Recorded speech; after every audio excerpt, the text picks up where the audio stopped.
For a decade, the only sounds on Arthur Penwood's farm were the wind and the ghosts of his own making. He was a man buried alive by his past content, to let the silence swallow him whole. He asked for nothing and offered the same. But the Arizona territory doesn't allow for ghosts to rest easy. One sweltering afternoon, fate dragged a near-dead woman to his doorstep, a woman hunted, hated, and said to be the last of her Apache band. In taking her in, Arthur didn't just invite trouble. He resurrected a past he'd killed a part of himself to forget. This isn't just a story of the West.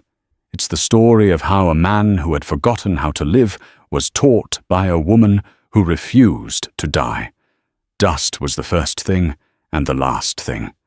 It coated the sills of Arthur Penwood's small cabin, settled in the lines on his face, and rose in ghostly plumes with every footstep. For 10 years since he'd driven the last nail into the roof and turned the first patch of unyielding Arizona soil dust, had been his most constant companion. His life was a metronome of chores dictated by the sun's climb and fall. He'd rise before dawn, the chill of the high desert air, a familiar bite. He'd milk his lone cow feed the chickens, and then begin the back-breaking work of tending the crops that fought a daily war with the thirsty ground. His cabin was a testament to a life pared down to its starkest essentials. One chair at the table, one plate, one cup, one fork on the drying rack. But there were phantoms. An observer with a keen eye might have noticed the second unused peg by the door, worn smooth by a hand that was no longer there. Or the small patch of wildflowers he maintained near the porch, a splash of color in a world of brown and gray, watered with precious resources for a reason he never spoke aloud. They were for Eleanor. The unused peg was for Thomas's coat. Wife and son claimed by the fever 8 years prior, leaving a silence in the cabin that was louder than any storm. Their loss had not broken him. It had hollowed him out. He'd sealed the wound with silence, building a wall of routine around his grief, so thick that not even memory could easily penetrate it. He didn't speak unless he had to, and in the town of Redemption, a 2-hour ride away, he rarely had to. His trips were swift, efficient transactions. He'd trade his meager surplus for salt flour and coffee, his face a grim, unreadable mask. The townsfolk knew him only as Penwood, the quiet farmer from the ridge. They saw a man who kept to himself, and in a land where minding one's business was a virtue, they respected the distance he demanded. This particular August afternoon, the sun was a malevolent god, hammering the earth with blinding light and heat. Arthur was checking the line of his southernmost fence, the wire humming with tension. It was near the dry wash that marked the edge of his property, a jagged scar in the land that rarely saw more than a trickle. He was about to turn back when he saw it, a flicker of movement in the shade of a skeletal mesquite tree. Not a coyote, not a dare. It was human. He froze his hand, instinctively going to the Colt Peacemaker, holstered at his hip. Strangers were rarely good news. He watched his eyes narrowed against the glare. The shape slumped, then collapsed entirely. It wasn't a man. The outline was smaller, slighter. Curiosity and emotion he hadn't felt in years warred with caution. He drew the Colt its weight a familiar comfort, and approached slowly his boots, making no sound in the soft dust. She lay face down, a tangle of black hair, matted with dirt and blood. Her deerskin dress was torn, her back crisscrossed with angry red lashes, as if she'd been whipped or run through thorny brush. An arrow, its shaft broken, protruded from the fleshy part of her shoulder. Turning her over gently with the toe of his boot, he saw a face smeared with grime, but defined by high cheekbones and a proud, defiant jaw, even in unconsciousness. She was Apache. He'd heard the whispers in town, the fearful, angry talk from ranchers and prospectors. General Crook's campaigns had been brutally effective. The Apache were scattered, broken, driven into the mountains, or onto reservations that were little more than prison camps. A posse led by a ruthless landowner named Frank Kellerman had recently bragged in Redemption's saloon about wiping out a renegade band up near Rattlesnake Creek. They'd boasted of taking no prisoners. This woman was likely a survivor of that massacre. The last one. Arthur stood over her, a statue of indecision. His mind, the cold, practical part that had kept him alive, screamed at him. Leave her. She's not your concern. She is death-walking. Bringing her in will bring the posse the law, the trouble you have spent a decade avoiding. His farm was his sanctuary, his penance. He could not, would not risk it. He turned to walk away. He took 3 steps. Then he stopped. A low moan, barely a breath, escaped her lips. It was a sound of pure, unadulterated suffering. It reminded him with a sudden, gut-wrenching clarity of his son Thomas, in his final hours, his small body racked with a fever no amount of cool water could quench. The wall of silence around Arthur's heart cracked. He looked at the vast, indifferent sky, then back at the dying woman. He could leave her to the sun and the coyotes, another nameless victim in a land that created them by the score. Or he could do something else. Something that defied the logic of survival. Something that acknowledged the flicker of humanity he thought he'd long since extinguished in himself. With a curse that was half prayer, half groan, he holstered his pistol.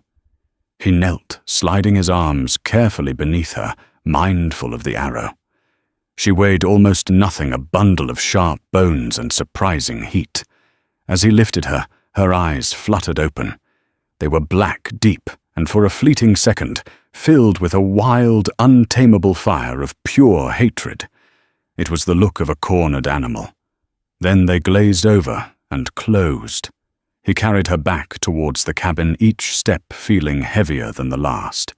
He wasn't just carrying a wounded woman. He was carrying the world with all its noise and blood and trouble back into his silent life. The ghosts of Eleanor and Thomas seemed to watch from the porch, their spectral faces etched with concern. He had built this quiet tomb to honor them, and he was about to desecrate it with the chaos of the living. The first 48 hours were a silent battle. Arthur laid her on his own bed, the first person to touch the quilt since Eleanor, and set to work with a grim, practiced efficiency. He'd seen enough wounds in his life, both to men and animals, to know what needed doing. The arrowhead was lodged deep. Getting it out would be agony for her and a risk for him. He fortified her first with water, spooning it between her cracked lips until she could swallow on her own. He then prepared. He sharpened his knife to a razor's edge, boiled strips of clean linen, and set a bottle of whiskey on the small bedside table. When she was conscious enough to watch him with wary, fever-bright eyes, he held up the knife and pointed to her shoulder. He made a cutting motion, then a pulling motion. There was no need for words. She understood. He offered her the whiskey. She shook her head, her jaw set.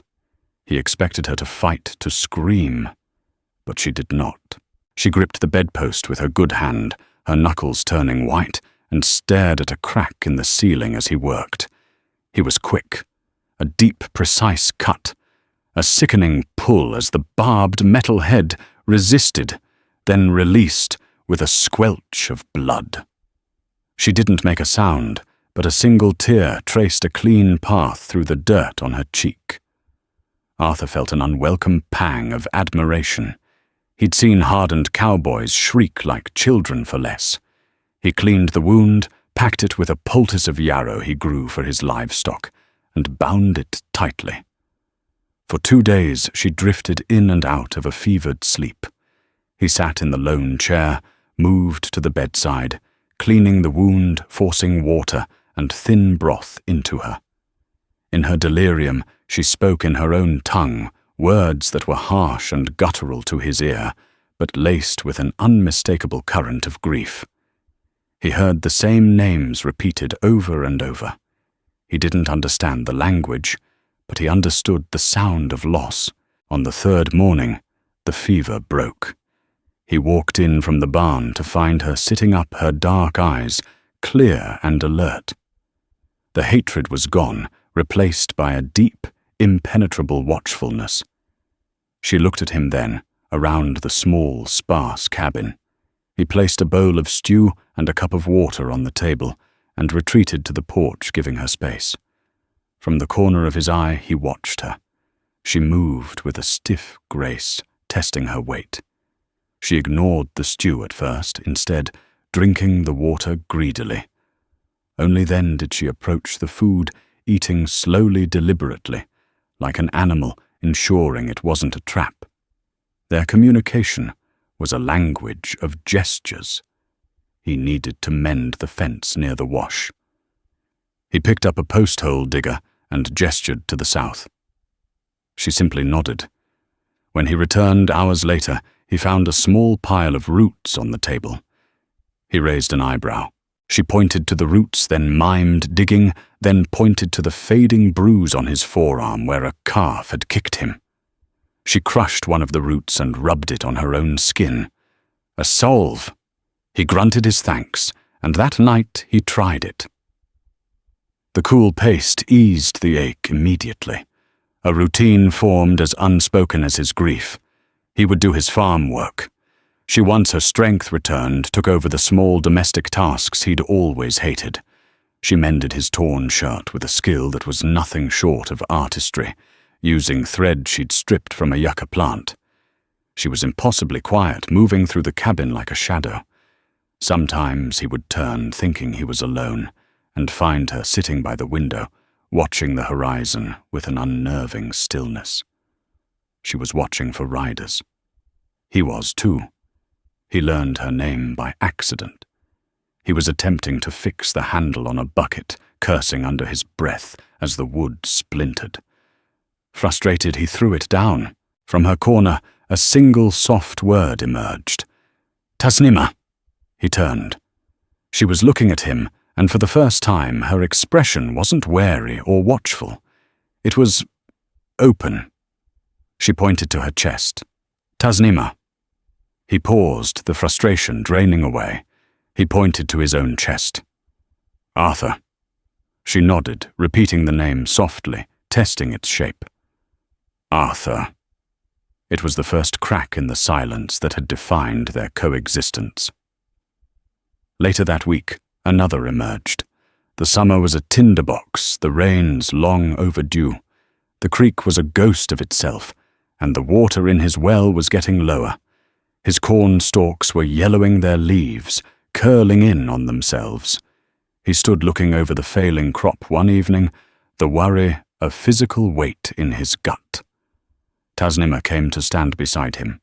She pointed to the west towards a series of low rocky hills on the edge of his property.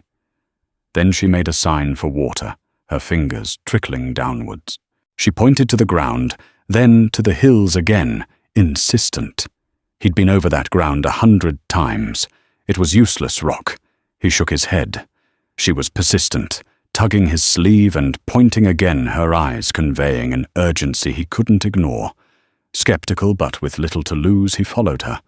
She led him not over the hills, but into a narrow, hidden canyon he'd never bothered to explore. She moved with a certainty that was baffling her eyes, scanning the rock formations, the types of plants clinging to life in the crevices.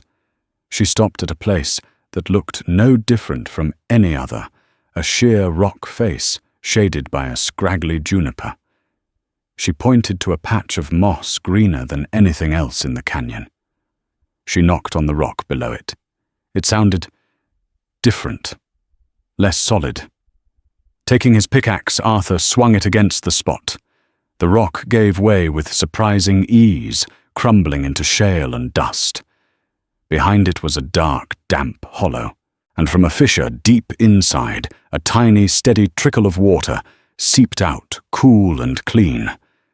It wasn't a river, but it was a spring, a hidden, secret spring, enough to save his garden, his livestock, enough to save his farm. He stared at the water, then at Tasnima. Her face was impassive, but he saw something in her eyes, a flicker of pride. She had given him a gift far greater than a healing salve. She had given him survival. He opened his mouth to thank her, but the words felt clumsy, inadequate. Instead, he simply nodded a gesture of profound, grateful respect.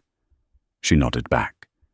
In that shared moment of discovery, their silent arrangement shifted. It was no longer about a rescuer and a victim. It had become an alliance, a fragile partnership against a hostile world. But as Arthur looked back towards the lights of redemption twinkling faintly in the far distance, he knew the world wasn't just the sun and the dust. It was men, and men were far less forgiving than the land. The discovery of the spring changed the rhythm of the farm. Twice a day, Arthur would haul buckets back to fill the cistern, a grueling task, but one he undertook with a grim satisfaction. His corn began to revive the yellow, receding from its leaves. There was a future, however precarious. But the spring also cast a long shadow. Water was life, and in a drought it was power, a secret too valuable to keep. Trouble arrived on a Tuesday in the form of a dust cloud on the horizon that resolved itself into 2 riders. Arthur's hand went to his colt, his body tensing. He motioned for Tasnima to get inside the cabin. She vanished without a sound. The lead rider was Frank Kellerman. He was a man who seemed too large for his horse, with a barrel chest and a face flushed with sun and whiskey. He owned the sprawling K-Bar ranch that bordered Arthur's property to the east. The man beside him, a lean, weasel-faced gunslinger named Pike, had eyes that never stopped moving.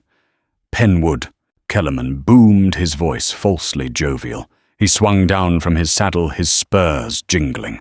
"Hot enough to cook a snake, ain't it? Saw you were looking mighty green from a distance. My own fields are turning to dust. Thought I'd come see your secret." Arthur stood his ground on the porch, his face like granite. "No secret. Just work." Kellerman's smile didn't reach his eyes. "Work, eh?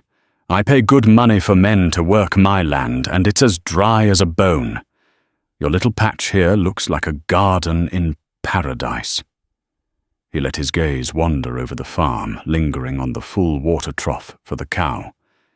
"Heard a rumor you had a visitor. Some Apache squaw." The word loaded with venom hung in the air. Arthur's grip on the porch rail tightened. "I don't listen to rumors." "This one's more than a rumor," Pike sneered, spitting a stream of tobacco juice near Arthur's boot. "Sheriff Thompson's been asking questions. Word is the last of the Rattlesnake Creek savages is hiding out somewhere around here. There's a bounty on any of them. $500 from the governor's office. Live or dead." $500. More money than Arthur had seen in a decade. Enough to guarantee his farm's survival for years. The offer was a temptation and a threat. "I haven't seen any savages," Arthur said, his voice flat. Kellerman laughed, a harsh barking sound. "Of course not. Look, Penwood. I know times are hard. This little plot of yours. It ain't much. The K-Bar is expanding. I need this ridge. I'll give you a fair price. $300. Cash. You can pack up and be on your way. Start fresh somewhere with more rain." It was a laughable offer. The land with its newfound spring was worth 10 times that. It was an insult disguised as an opportunity. "The farm's not for sale," Arthur stated. Kellerman's folksy demeanor evaporated. His face hardened into the cruel mask of a predator. "Everything is for sale, Penwood. It's just a matter of the right price, or the right pressure." A man harboring a wanted Apache murderer might find himself on the wrong side of a rope. "The folks in town are getting nervous. They don't take kindly to Indian lovers. He swung himself back onto his horse, towering over Arthur. Think about my offer. I'll be back. Don't make me come back angry. They rode off, leaving a trail of dust and menace. Arthur watched them go, a cold knot forming in his stomach. This wasn't just about a bounty or prejudice. Kellerman wanted his land. He knew about the water. He must have been watching the farm. Tasnima was just the excuse he needed, the lever he could use to pry Arthur from his home. The visit from Kellerman was a stone tossed into the still pond of redemption's opinion of Arthur. The next time he rode into town for supplies, the change was palpable. The usual curt nods were replaced with suspicious stares. Men would stop talking when he entered the general store. Old Man Hemlock, the storekeeper, counted his money twice and slid his purchases across the counter without a word, his face tight with disapproval. As he was loading his wagon, Sheriff Brody Thompson approached him.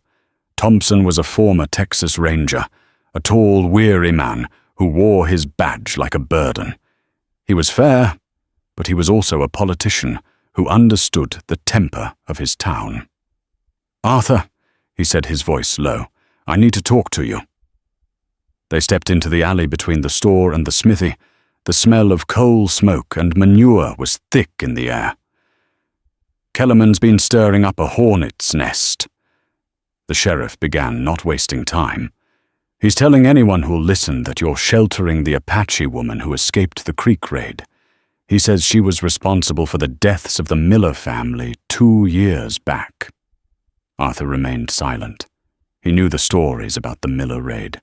It had been a brutal, vicious attack.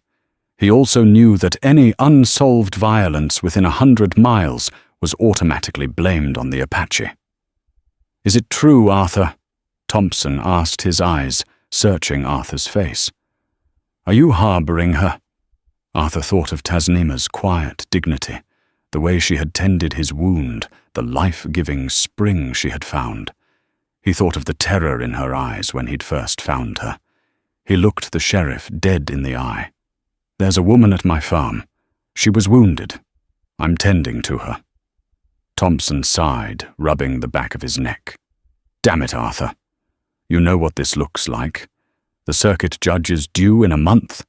If Kellerman and his boys decide to take the law into their own hands, I don't have enough men to stop them. They'll call it a posse. They'll call it justice. Turn her over. Let the law handle it." "What law?" Arthur's voice was rough, rusted from disuse. "The law that puts a $500 bounty on a woman's head. The law that calls Kellerman's massacre at the creek pacification. It's the only law we've got." Thompson countered, his voice firm. "Don't put me in a position where I have to choose between you and the town, because you will lose." The sheriff walked away, leaving Arthur standing in the alley. The choice was clear: sacrifice Tasnima to appease the mob or stand his ground and face the storm. For 10 years he had chosen retreat, silence, and isolation. He had hidden from the world to protect the memory of his family. But now, protecting a stranger felt inexplicably like the only way to truly honor them. He had failed to save his wife and son from the random cruelty of fate. He would not fail this woman to the calculated cruelty of men. He finished loading his wagon and rode out of town, not looking back. He knew he wouldn't be welcome in redemption again. The farm was no longer a sanctuary. It was a fortress, and a siege was coming. The days after the sheriff's warning were thick with a tension that was almost visible like heat haze off the rocks. Every dust devil on the horizon was a potential rider, every coyote's howl at night a possible signal. Arthur worked with a frantic energy, reinforcing the corral, checking the action on his Winchester rifle, and mapping out sight lines from the cabin windows. He was no stranger to a fight. The knowledge was old, buried under years of dirt and regret, but it was still there. Tasnima watched him, her dark eyes missing nothing. She saw the new hardness in his jaw, the way his hand never strayed far from his pistol. She understood. She began her own preparations. She disappeared for hours, returning with bundles of plants he didn't recognize and sharpened sticks. She wove tripwires from sinew near the less-traveled approaches to the cabin and showed him patches of ground where she'd hidden cruel caltrops made of fire-hardened thorns. She was preparing for a different kind of war, one of stealth and surprise. One evening, as he was cleaning the Winchester by the light of a kerosene lamp, the silence between them finally broke. "Kellerman," she said. The name sounded alien in her mouth. She had been practicing it. "Why he hunt you?" She had moved beyond simple gestures. Her English was broken, pieced together from words she'd overheard, and the names of objects he'd pointed out, but her meaning was clear. She didn't ask why Kellerman hunted her. She understood the hatred for her people.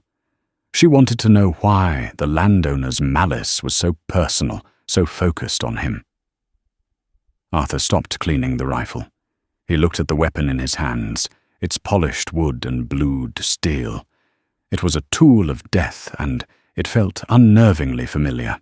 For the first time in 10 years, he allowed the memories he'd walled off to seep through. "He and I, we rode together," Arthur said, his voice a low rasp. It felt strange to speak of it like opening a tomb. "A long time ago, before this place, before my family." Tasnima waited her stillness an invitation. It was after the war. He continued not looking at her but at the ghosts flickering in the lamplight. The country was a mess, no law to speak of in the territories, just chaos, roving bands of outlaws, rustlers. Good people were getting hurt. So we formed a group. We called ourselves the Regulators of the Verde Valley. He fell silent, the memories tasting like ash.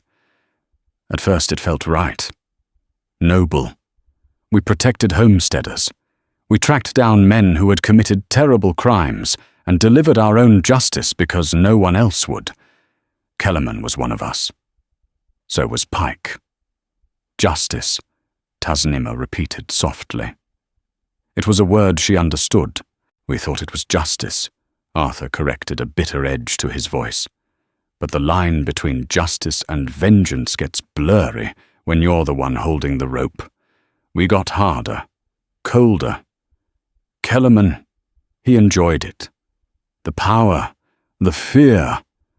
For him, it stopped being about justice and started being about control. He saw any challenge to his authority as a crime." He finally looked at her, his eyes clouded with a shame that was still raw. "There was an incident. A family of Mexican settlers had a small ranch on land Kellerman wanted. He claimed their son was a horse thief. We all knew it was a lie, but Kellerman was the leader. He whipped the rest of us into a frenzy.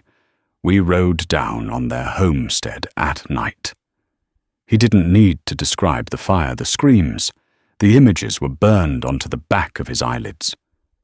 I saw what we had become. Not regulators, just a gang of murderers, thugs, no better than the men we hunted. The next morning, I rode away. I never looked back. I came here, met, Eleanor tried to build a new life, a quiet life. I tried to bury that man. He looked down at his hands. Kellerman never forgave me for leaving. For him it was a betrayal. It was a judgment on him, and he can't stand to be judged. He wants this land, yes. He wants the spring. But more than that, he wants to prove that I'm no better than he is. He wants to drag me back into the muck, to show me that the man I was is still the man I am. Tasnima absorbed his confession without a word. She rose from her seat and walked to the cabin's single window, peering out into the oppressive dark. "He wants to show you," she said, her back to him, "that you are a killer." She turned her gaze, locking with his. "You will show him." It wasn't a question or a condemnation. It was a statement of fact, a shared reality. She was hunted because of who she was. He was hunted because of who he'd been. Here in this small cabin, their separate wars had merged into one. The proof of Kellerman's escalating campaign came 2 nights later.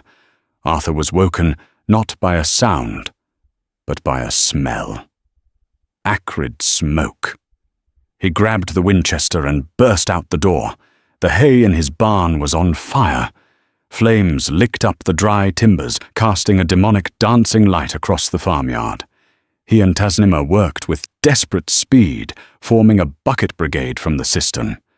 But it was no use. The barn was old, the hay tinder dry.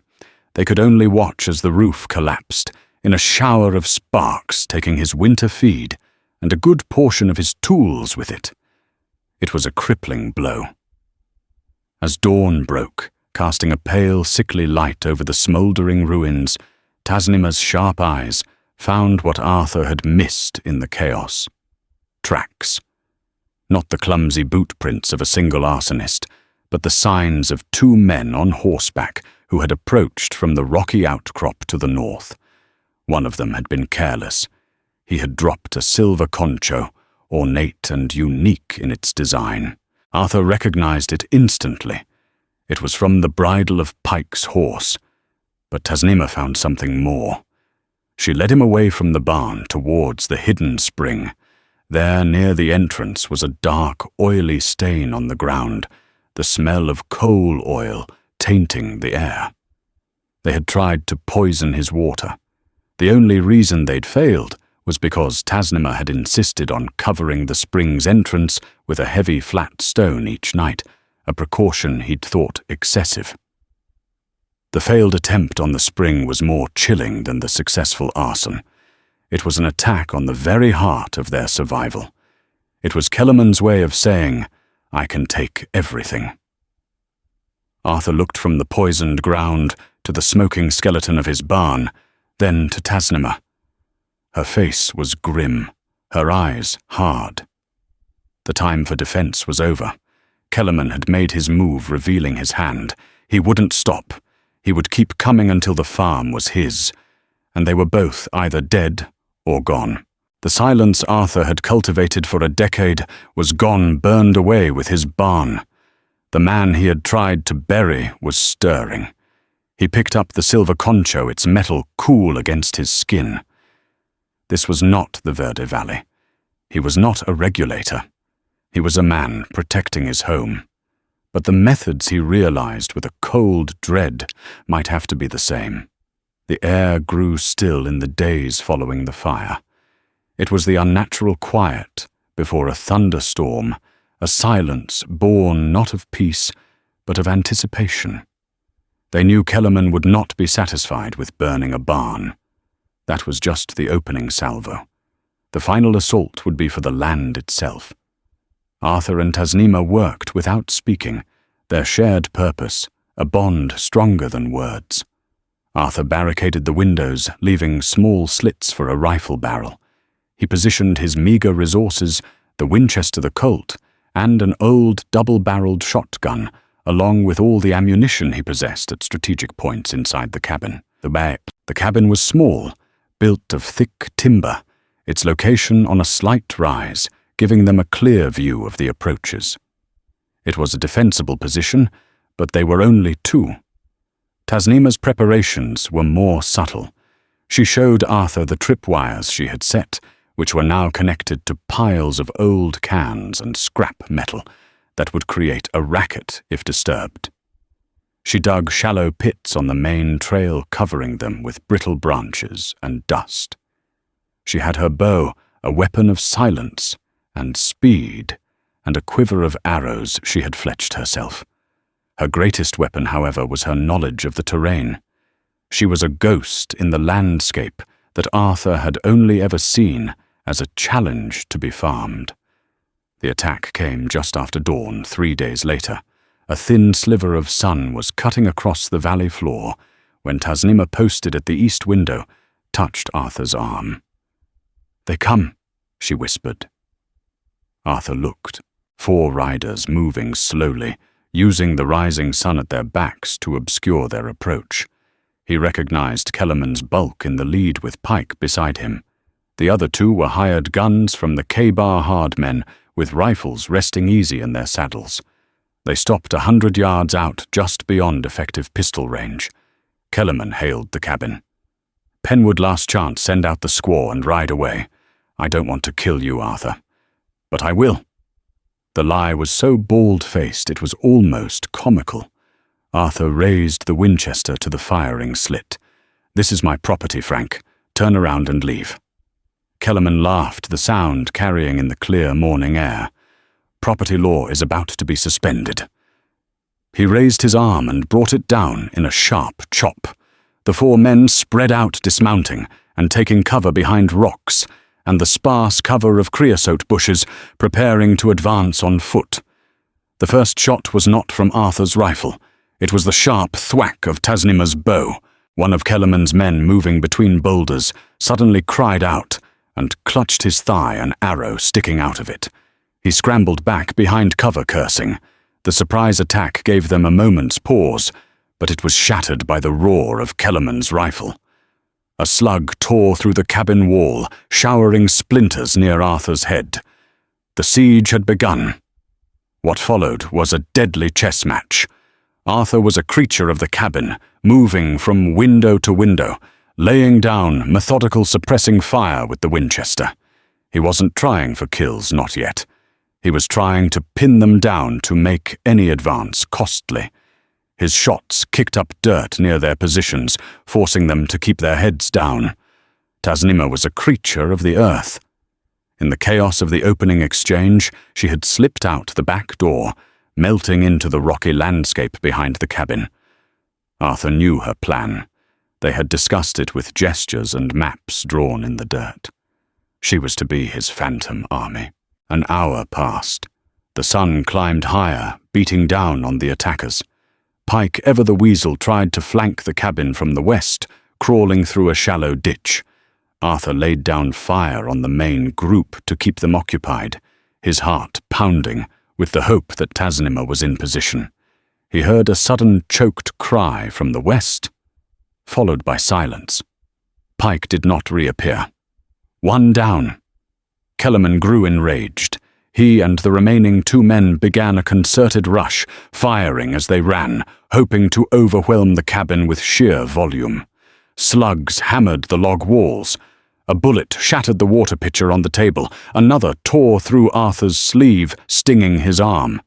He ducked below the window, reloading the Winchester with trembling hands. This was the moment. They were getting too close. He brought the shotgun up to the front window. The two hired guns were 20 yards out, running hard. He took a breath, aimed low, and fired both barrels. The blast was deafening in the small space. One of the men screamed and went down his legs, shredded by the buckshot. The other dove for cover, scrambling back in terror. Now it was just Kellerman. But Kellerman was not a fool. He had used his men's charge as a diversion. While Arthur was focused on the front, Kellerman had circled around to the east, to the blind spot near the rock face, where the hidden spring lay. Arthur realized his mistake a second too late. He heard a scraping sound from the side of the cabin. Kellerman was trying to get to the wall to set a fire or breach it at close range. Arthur spun from the window, grabbing his Colt, but he was too slow. The cabin door burst open. Frank Kellerman stood there, a massive silhouette against the blinding sun, his face a mask of triumphant fury, a pistol in his hand. "It's over, Arthur!" He snarled, the gun leveling on Arthur's chest. "I told you, you can't escape what you are." In that split-second time seemed to slow. Arthur saw the hammer on Kellerman's pistol pull back. He saw the ghosts of his past, the regulators, the burning ranch, the life he had fled, rising up to claim him.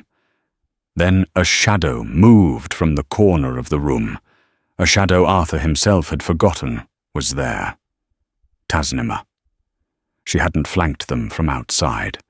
She had circled back and slipped in through a loose board in the floor at the rear of the cabin, a trick of entry and exit she had discovered days ago. She moved with a fluid deadliness that was terrifying to behold. In her hand was not a bow, but a long, heavy skinning knife. Before Kellerman could process her presence, she lunged. She didn't go for his gun hand. She went for his legs, slicing deep into the tendons behind his knee. Kellerman roared in agony and surprise, his shot going wild, burying itself in the ceiling. He stumbled, his leg giving way. He tried to bring the pistol around to bear on her, but Arthur was already moving. He lunged forward, not with his gun, but with his body, crashing his shoulder into Kellerman's chest. The two men fell in a heap, grappling for the pistol.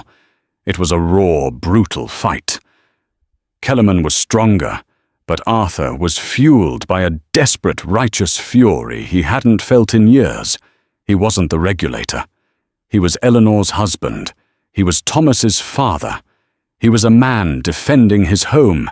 He managed to wrench the pistol from Kellerman's grip, sending it sliding across the floor.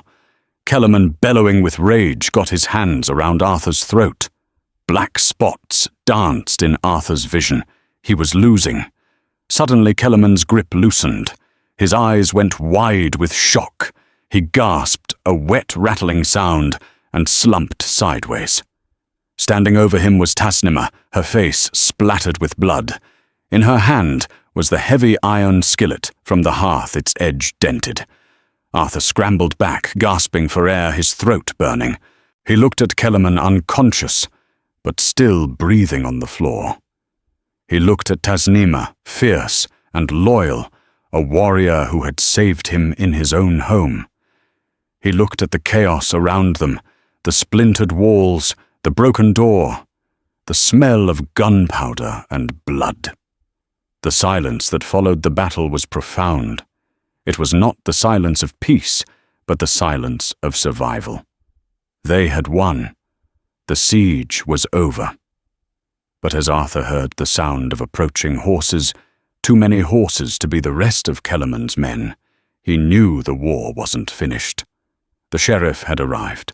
The abrupt silence following the fight was more jarring than the gunfire had been.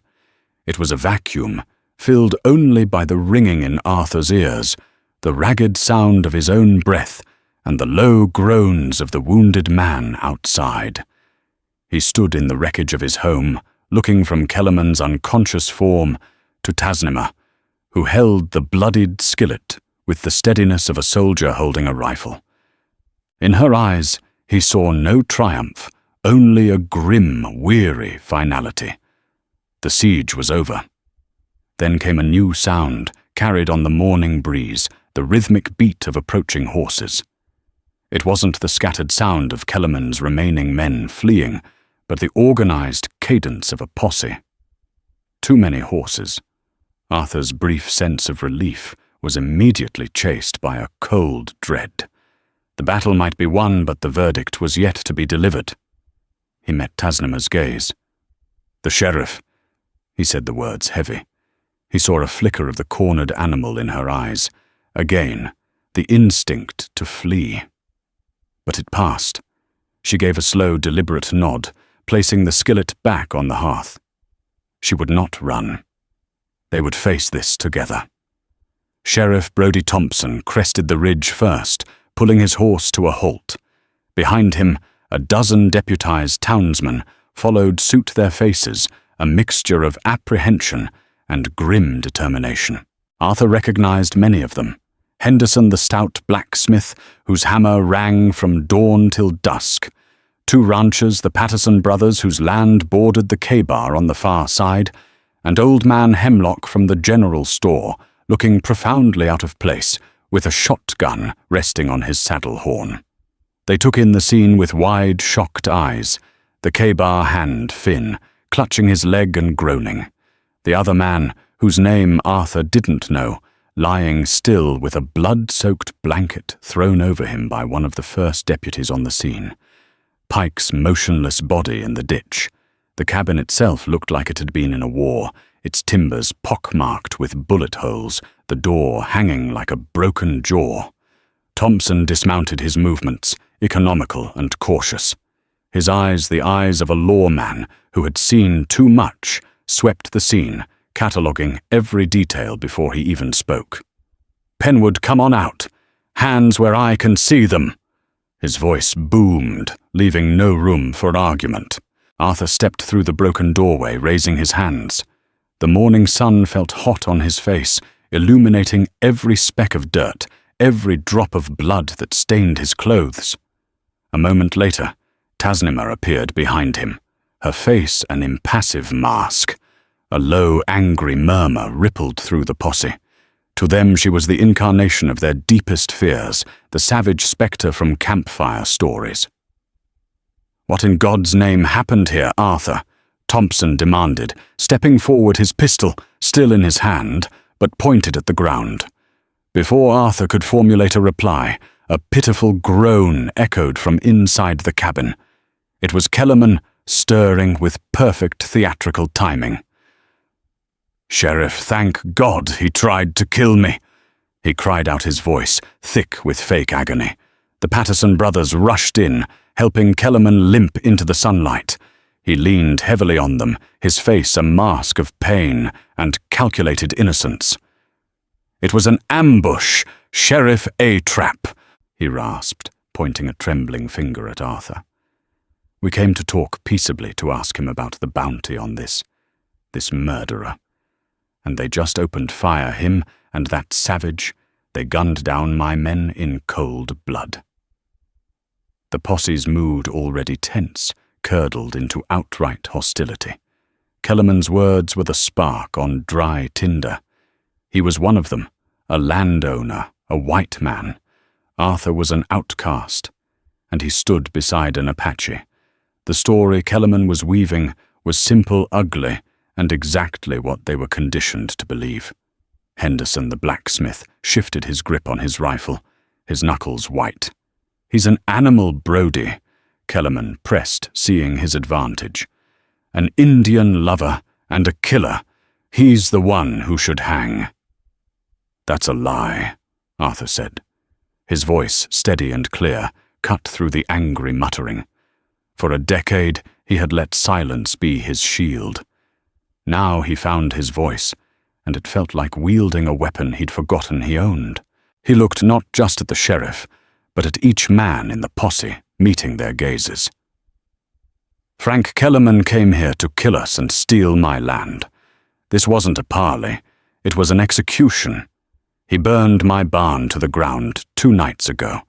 He tried to poison my spring." "Lies, all lies," Kellerman shouted, his face purpling. "Why would I do that? He's protecting the squaw who killed the Miller family. Ask him where he was when they were slaughtered." Sheriff Thompson stood between the two men, his face a stony mask.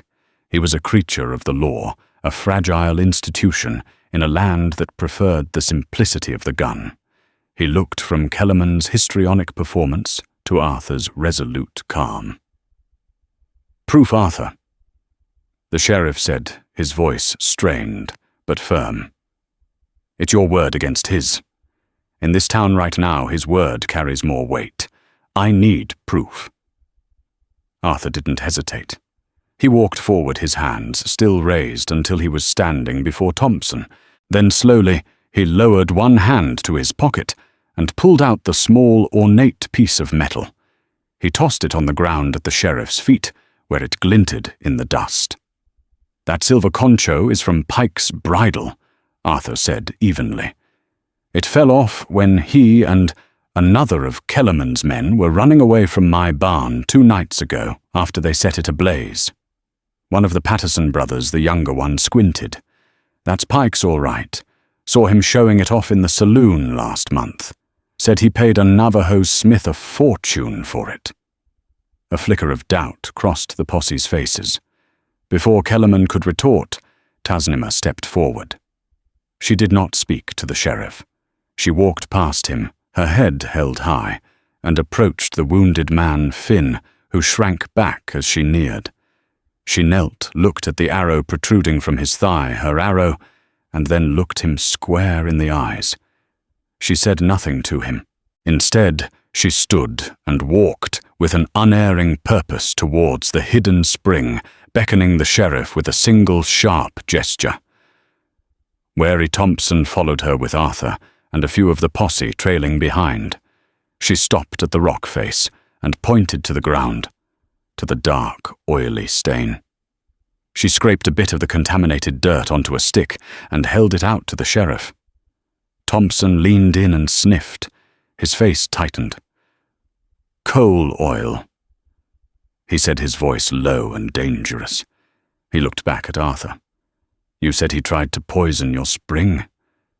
He looked at the hidden, shaded location. This wasn't a place one stumbled upon. It was a place one sought out with intent. The final nail in Kellerman's coffin came from the man whose legs had been shredded by Arthur's shotgun. Propped against a rock, his face pale from blood loss, he saw the tide turning. He looked from Kellerman's murderous glare to the sheriff's iron resolve. His loyalty to Kellerman's coin evaporated in the face of a hangman's noose. "It's true, Sheriff," the man gasped when Thompson approached him. "All of it. The boss, Mr. Kellerman. He told us we were coming to run the farmer off. He was mad about the water, said Penwood found a spring and wouldn't sell.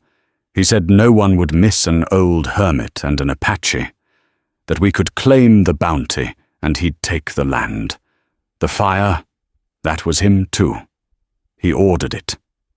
The truth, stark and undeniable, settled over the farmyard. The angry murmurs of the posse died, replaced by a stunned, heavy silence. The men looked at each other, then at Kellerman, their expressions shifting from suspicion to contempt. Henderson the blacksmith spat on the ground, the message clear. They had been lied to.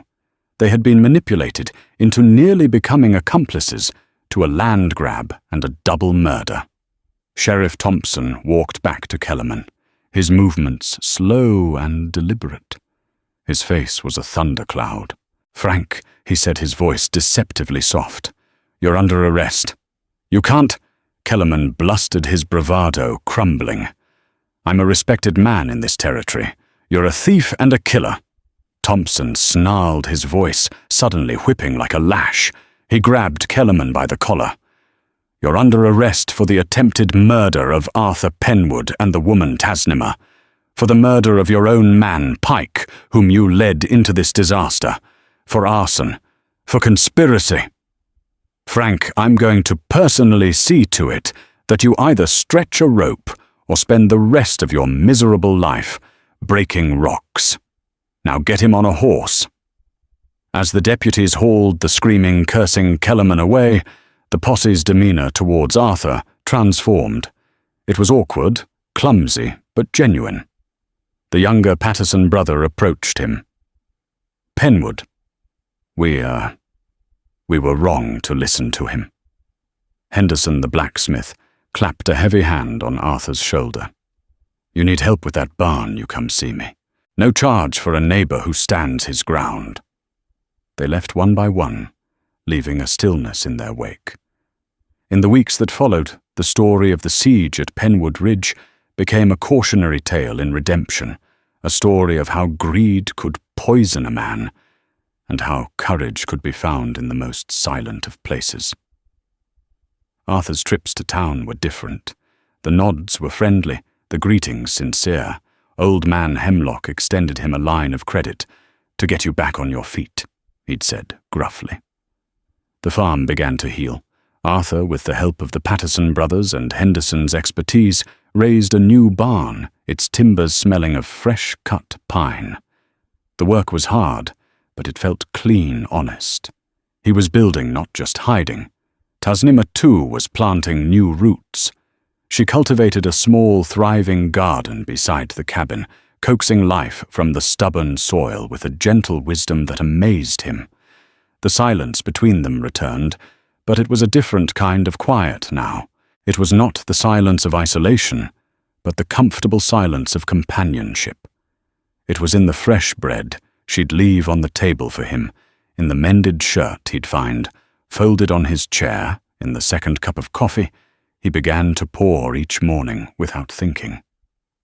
One evening, weeks later, when the scars on the land and their lives were beginning to fade, he found her standing by the small patch of wildflowers he had always maintained. The last rays of the sun set the petals ablaze with color. He stood beside her, the scent of the blossoms, a familiar comfort. He remembered Eleanor planting them, her hands in the dirt, her face full of hope. For the first time, the memory brought not a stab of pain, but a gentle, wistful warmth.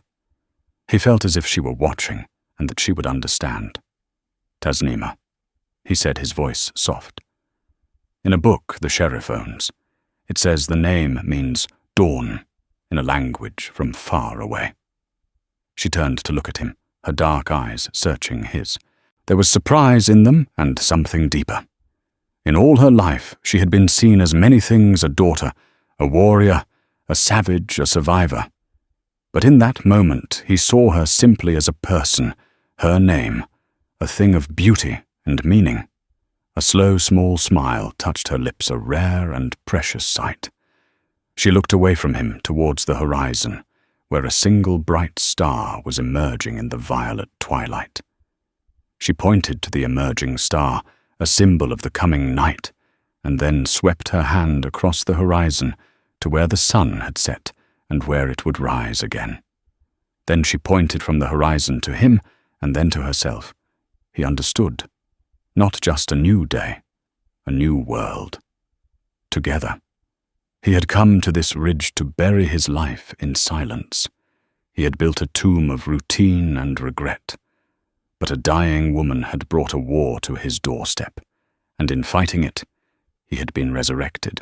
Standing there beside the woman, named for the dawn, Arthur Penwood looked out at the vast, quiet landscape and felt, for the first time in a decade, the unmistakable feeling of peace.